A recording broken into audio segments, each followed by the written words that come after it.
Hello. Today what I want to do is go over the shelter choices I would make if I was going to long-term live in the wild or a bug-out type scenario. Today was the only time that I had time to do this video. It's high winds today, and I apologize if you get some wind noise. So first off with shelter choice, I needed shelter that I could carry and that I could create shelter out here in the woods. That means working with dirt, rocks, wood, brush, so on. So in knowing that, I have my shelter materials out here in the woods already. But there's still a couple shelter materials that I wanted to bring that's going to make it easier and to set up a quick shelter that I could set up quickly and then build something more long term. In this backpack, I have all the hand tools that I talked about in a previous video, and I'll leave a link that you can click to check out that video at the end. Now, all those tools are here, plus my shelter options as well, and stuff that I can build shelter with. Now, your first form of shelter is clothing. I do not have my clothing in here. There is many different types of clothing, but you have to make your choices about the area you're in. For me, it's always long sleeve everything because of bugs first off, but it also, going through the woods, it helps prevent scrapes and cuts and such, having long sleeved, pants and shirts and so on. So a must for me. Now, clothing types has its own advantages and disadvantages as well. So I always dress in a layering system as well.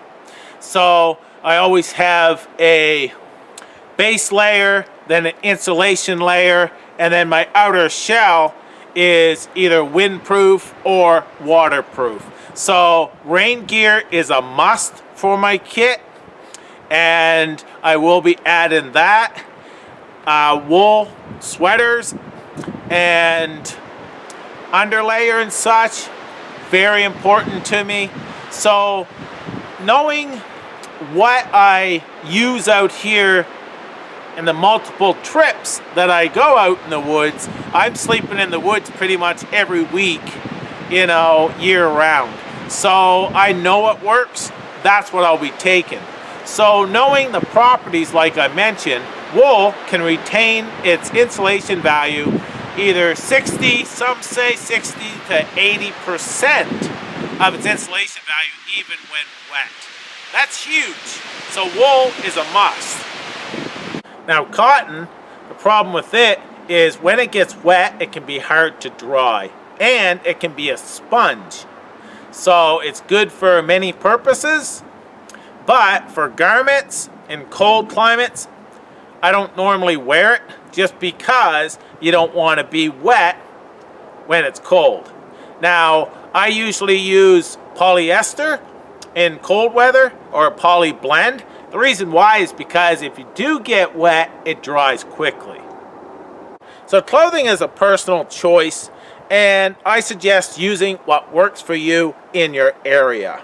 Clothes that you have used and trusted. Now what I'm going to do is just show you some other items that I brought to help control my core temperature, or, like people say, shelter options. First off, I'm going to open up this top pouch. This is where I've got the field maintenance tools, but I also have 2 drum liners here as well. Those garbage bags can come in very handy for many uses, and I've got those in there. This is 200 feet of paracord. I want to be able to construct my shelter, and paracord is just something that is very handy and it's strong. This here is a hank of webbing. Webbing can be useful for many different things as well. Carrying firewood, hauling things. I can use this as a strap for a pack as well. Just many uses for a good hank of webbing that is strong. So I've got that in there. And I also have a roll of bank line. Now, I have another roll of bank line, and I'm not sure where it is, but this right here is also full of bank line. So I have a lot of bank line also to help construct the shelter. So cordage is definitely one of the key pieces of gear that I'm going to need out there if I'm constructing shelters. One other thing that I brought was a head bug net. And I will be bringing a ball cap as well, or a wide brimmed hat, just so the bug net will stay away from my face. Now, long-term living, I definitely want to have a bug net, and that can make a huge difference. And like I said before, the long sleeves. That's the hand tools there, portion of it. I've got the furrow down this side, and I have my machete on the other side. Now this here was a huge part of my shelter as well. And this is a 12 by 16 poly tarp. I could use this to cover a roof if I needed to, and that's going to keep it totally dry and windproof. It's waterproof and windproof, and it's also a thick, heavy-duty tarp. It doesn't weigh a whole lot, maybe a pound, I'm not sure, but it doesn't weigh a whole lot, and I can easily put this in there, but it can do so much for me.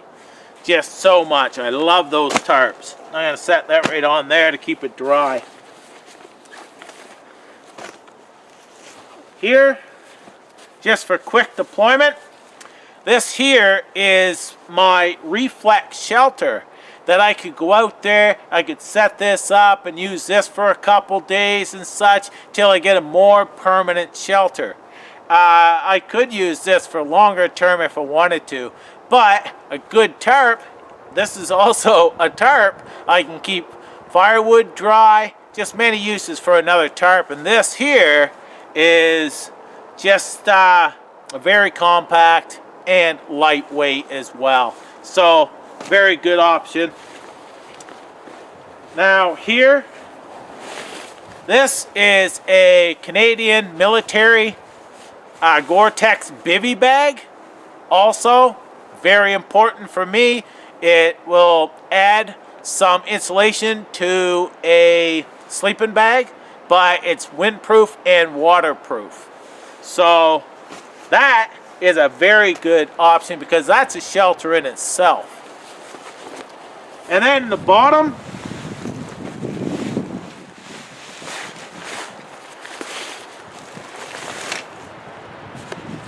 I need a good sleeping bag. Now this one is rated for -50 extreme and -20. These are in Celsius, -20 for comfort level. I've been down to -30 or it was -35, I'm not sure. And I was still warm in this sleeping bag. So adding the bivy to this can add some extra warmth, but if I'm not fire dependent, that can help huge. You never want to be dependent on fire for warmth if you can help it. Lastly, what I have in the bottom here is a 6x8 tarp. Now that 6x8 tarp, as you see, very thin, but can be very handy, and it's a heavy duty tarp. I keep it right in the bottom so it can help waterproof the bottom of my bag. And when I totally set this up, I'll probably wrap this sleeping bag in a trash bag. One of those heavy duty ones. That way there, I know it's protected and not getting wet. This is also a synthetic bag because, once again, synthetic or polyester dries quickly and it will be easier to dry. So as you've seen, most of my gear I have are tools to create a shelter out here because the materials for a shelter are out here in the bush. Although I do have gear in here that can help, like the cordage and such and the hand tools, but then I have my sleeping bag. I have a few waterproofing options that is going to help tremendously. So this is my choices for my area and my experience. Now, if you want to come out here and build a log cabin, that's great, but that's going to be what you're going to think about with tool choices. And you have to have the skills in order to make a cabin. Now, there's many types of shelters that I have created, and I know I can create out here, and I can do it within a day or two. So I chose the tools that I did and the gear. Now, I could have brought a tent out here. That's another good option. Nice lightweight tent, and I have plenty, so I may grab and go with that as well. So this video I wanted to make just to have people think a little bit. These are fun videos to do. Hopefully I never have to bug out, or I don't plan on going to live in the woods long term. But it makes you think, what would I do if I had to? So might give some people some ideas and such. And remember, it's always about your own skill set, which area you're going to be in, and what you choose is going to be determined by that. Take care, thanks for watching, and all the best.